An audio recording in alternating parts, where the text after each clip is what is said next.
जब भी financial interest के लिए जाओगे ना, जॉब इंटरव्यू कोई भी दे रहे हो, तो ये सारी चीज़ें देखो पूछी जाती है। सबसे पहली बात है, एक क्वेश्चन पूछता हूँ तुमसे। लेट्स से सपोज करो कि I am working with a public company, Reliance के साथ मैं काम कर रहा हूँ DCF। तो मैं कैसे कैलकुलेट करूँगा उसकी पर शेयर की वैल्यू?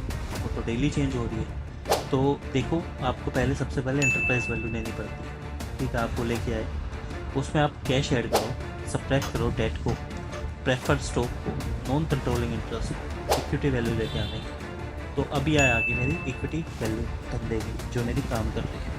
अब आपको क्या करना पड़ेगा, एक सर्कुलर कैलकुलेशन करनी पड़ेगी जो आपको अकाउंट में आएगी। बेसिक शेयर्स जो आपके आउटस्टैंडिंग है, ऑप्शंस है, वारंट्स हैं, कन्वर्टिबल्स हैं, ये सारी चीज़ों के हिसाब से जो आपके सर्कुलर्स हैं, ये वैल्यूएशंस के हिसाब से काम करते हैं और डिपेंड करते हैं पर शेयर प्राइस के ऊपर। जो as per the share price है वो डिपेंड करता है नंबर ऑफ शेयर आउटस्टैंडिंग के ऊपर, जो आपके डिपेंड करेंगे पर शेयर प्राइस कितना आ रहा है आपको, कैसे उसको देखा जाता है।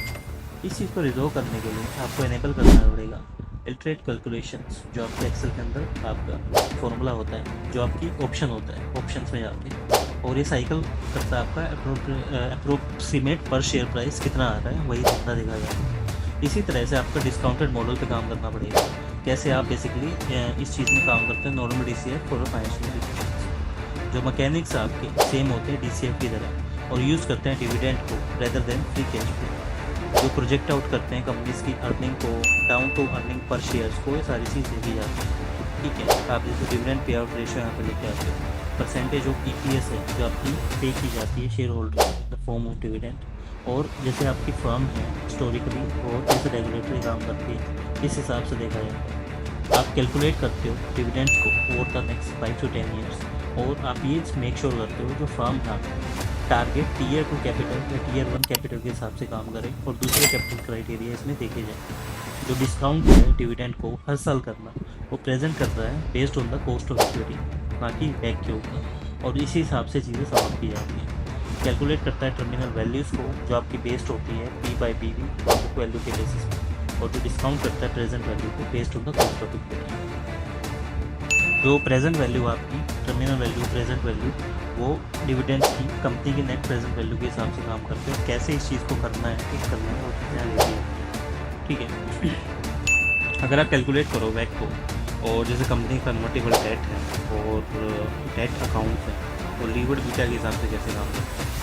ट्रिक क्वेश्चन है, जैसे कन्वर्टेबल डेट है आपका इन द मनी ऑप्शन होता है, ये काउंट नहीं करता है एज अ डेट की तरह, लेकिन ये एज्यूम करता है कंट्रीब्यूट करने के लिए डाइल्यूशन से कंपनीज की इक्विटी वैल्यू जो हायर होती है।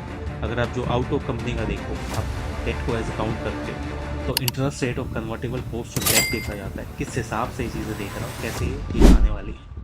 अगर आप देखो DCF बनाते हो किसी फैक्ट्री के लिए जिसमें पूरा कैश भरा पड़ा है, कोई डेट है ही नहीं, तो इस सिनेरियो में जो कैपेक्स आपका ऐड होगा वो ये आपके $100 के हिसाब से देखा जाता है, जो आपको रिड्यूस करेगा फ्री कैश फ्लो को तरीके से। एंटरप्राइज वैल्यूज़ हैं, आपकी प्रेजेंट वैल्यूज़ हैं, वो डिक्रीज करते हैं टाइम टू टाइम, और जो एक्चुअल मैथ होता है वो काफ़ी मैसी हो जाता है इस चीज़ को करना कि वो कैसे करें उसको। और यही एक रीज़न होता है जिस पे आप सबसे ज़्यादा कंफ्यूज हो जाते हैं कि DCF वैल्यूएशन आप करने बैठ गए, आपने किया, लेकिन करोगे कैसे। देखो, कोई भी public company, private company, numbers are the key for the DCF valuation. आप नंबर्स को देखने बैठे, आपने देखा कि वो से बिल्कुल सही आ रहा है या बिल्कुल गलत आ रहा है, तो टेक्निकली आप नंबर्स को हाइपोथेटिकल वहाँ पे देख रहे हो, तो नंबर के बेसिस पे आप प्रोजेक्शंस लेके आ रहे हैं। आपकी प्रोजेक्शन इनलाइन भी हो सकती है, कई बार प्रोजेक्शन गिर भी सकती है, लेकिन उसका ये मतलब नहीं होता कि टेक्निकली आपका जो कॉन्सेप्ट है वो सही नहीं है।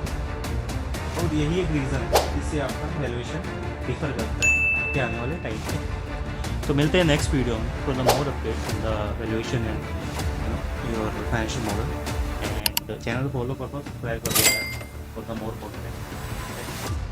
देखते हैं क्या होता है।